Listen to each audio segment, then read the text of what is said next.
Hello students, कैसे हो आप सभी। आज मैं आपके YouTube channel easy by teach पर लेके आई हूँ सेंट्रल पोल्यूशन कंट्रोल बोर्ड की तरफ से जो हमारी आंसर की रिलीज़ की गई है। उसके बाद मेरे पास बहुत सारे कमेंट आ रहे हैं कि मैम हमारे इतने मार्क्स हैं, हमारा सिलेक्शन हो जाएगा क्या।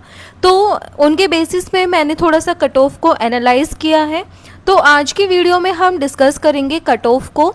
एंड यहाँ पे सबसे पहले हम जो डिस्कस करेंगे वो हम करेंगे नंबर ऑफ़ पोस्ट कितनी थी। तो यहाँ पे जो साइंटिस्ट बी की जो नंबर ऑफ़ पोस्ट थी हर एक डिसिप्लिन के लिए वो 22 पोस्ट थी, यानी कि यहाँ पे इन्वायरमेंट के लिए पोस्ट थी, उसके बाद यहाँ पे माइक्रोबायोलॉजी के लिए पोस्ट थी। तो यहाँ पे टोटल जो पोस्ट थी वो हमारी 22 पोस्ट थी। उसके बाद जो असिस्टेंट लॉ ऑफिसर हैं उनके लिए एक पोस्ट थी, सीनियर टेक्निकल सुपरवाइज़र की 2 पोस्ट हैं, सीनियर साइंटिफिक असिस्टेंट के लिए 4 पोस्ट हैं, टेक्निकल सुपरवाइज़र की 5 पोस्ट हैं, जूनियर ट्रांसलेटर के लिए 1 पोस्ट है, सीनियर ड्रोट्समैन की 1 पोस्ट है। एंड उसके बाद जो असिस्टेंट की पोस्ट थी वो हमारी यहाँ पे 4 पोस्ट थी। फिर यहाँ पे जो अकाउंट असिस्टेंट हैं उनकी 2 पोस्ट थी, फिर जूनियर टेक्नीशियन की 2 पोस्ट थी, सीनियर लैब असिस्टेंट की 2 पोस्ट थी, अपर डिवीज़न क्लर्क की यहाँ पे 8 पोस्ट थी, जो अब डाटा एंट्री ऑपरेटर हैं ग्रेड 2 के उनकी यहाँ पे 1 पोस्ट थी, एंड जो स्टेनोग्राफर हैं ग्रेड 2 के उनकी यहाँ पे 3 पोस्ट थी। फिर हमारे यहाँ पे आता है जूनियर लैब असिस्टेंट का, उनकी 2 पोस्ट हैं, लोअर डिवीज़न क्लर्क के लिए 5 पोस्ट हैं, फील्ड अटेंडेंट की 1 पोस्ट है, और एमटीएस की यानी कि मल्टीटास्किंग स्टाफ की 3 पोस्ट हैं। तो सबसे पहले यहाँ पे मेरे से बार बार क्वेश्चन पूछा जा रहा है कि मैम रिज़ल्ट कब तक अनाउंस होगा। तो देखो वैसे सीपीसीबी की साइड से कोई ऑफिशियल अपडेट नहीं आई है रिज़ल्ट के रिगार्डिंग, लेकिन मेरे को लगता है विद इन 15 डेज़ आपका जो रिज़ल्ट है वो साइट के ऊपर डिस्प्ले कर दिया जाएगा। एंड उसके बाद यहाँ पे एक मेजर क्वेश्चन ये है कि मैम अगर पोस्ट 2 हैं तो स्किल टेस्ट के लिए कितने बच्चों को यहाँ पे बुलाया जाएगा। तो देखो वो डिपेंड करता है सीपीसीबी कितने बच्चों को यहाँ पे स्किल टेस्ट के लिए कॉल करता है। तो जैसे यहाँ पे अगर वो 5 टाइम्स बच्चों को क्या करता है यहाँ पे सिलेक्ट करता है, तो जैसे 2 पोस्ट है तो वहाँ पे वो कितने बच्चों को सिलेक्ट करेगा स्किल टेस्ट के लिए, 10 बच्चों को करेगा। और 3 टाइम्स करता है तो वो 6 बच्चों को क्या बुलाएगा, 2 पोस्ट के ऊपर 6 बच्चों को स्किल टेस्ट के लिए बुलाएंगे। तो ये यहाँ पे है। उसके बाद हम यहाँ पे बात करें कट ऑफ की, तो देखो वैसे मुझे पता नहीं है कट ऑफ कितनी जा सकती है, लेकिन एक एनालिसिस मैं आपको बता रही हूँ कट ऑफ इतनी रह सकती है। तो साइंटिस्ट बी को छोड़ के किसी भी एग्ज़ाम के अंदर नेगेटिव मार्किंग नहीं थी। तो हम बाकी के जो एग्ज़ाम्स हैं जितनी भी पोस्ट हमने डिस्कस की साइंटिस्ट बी को छोड़ के, अगर हम उनकी कट ऑफ को यहाँ पे डिस्कस करें तो यूआर कैटेगरी में जिन बच्चों के 35 प्लस मार्क्स हैं वो यहाँ पे अपने स्किल टेस्ट की तैयारी कर सकते हो, उनको कॉल आ सकती है सीपीसीबी की साइड से स्किल टेस्ट के लिए।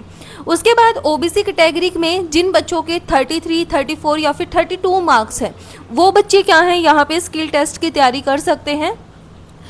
उसके बाद एससी एसटी वाले जिनके 30 या फिर 31 मार्क्स हैं वो यहाँ पे क्या कर सकते हैं, स्किल टेस्ट की तैयारी कर सकते हैं। ये एक अंदाज़ा है, कुछ ऑफिशियली नहीं है। एंड यहाँ पे मैं सिर्फ मार्क्स के बेसिस पे आपको बता रही हूँ कितने मार्क्स पे आप यहाँ पे मतलब स्किल टेस्ट की तैयारी कर सकते हो। उसके बाद यहाँ पे बोला गया है जो इंग्लिश की टाइपिंग है वो आपकी 35 वर्ड पर मिनट होनी चाहिए, हिंदी की 30 वर्ड पर मिनट आपकी होनी चाहिए। फिर हम यहाँ पे बात करें साइंटिस्ट बी के पोस्ट की, तो जो साइंटिस्ट बी की जो कट ऑफ है, जिस बच्चे के यूआर कैटेगरी में 45 मार्क्स हैं वो यहाँ पे इंटरव्यू की तैयारी कर सकता है, क्योंकि जो पेपर था उसका जो लेवल था वो मतलब ज़्यादा इजी नहीं था, मॉडरेट टू टफ था। तो उसके बेसिस पे हम बोल सकते हैं आपकी जो कट ऑफ है वो 45 तक जा सकती है।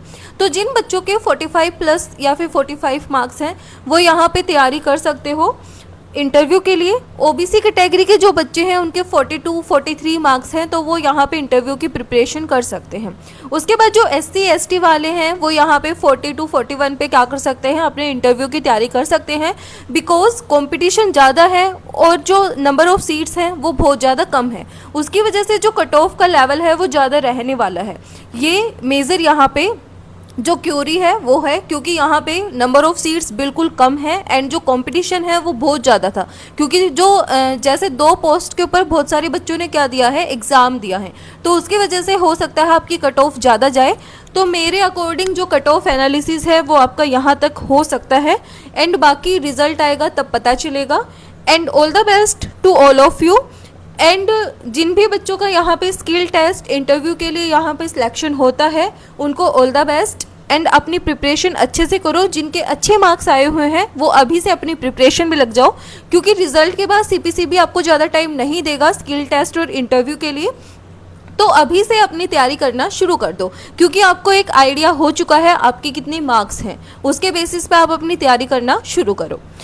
वीडियो पसंद आए तो please like share and subscribe जरूर करना। Thank you.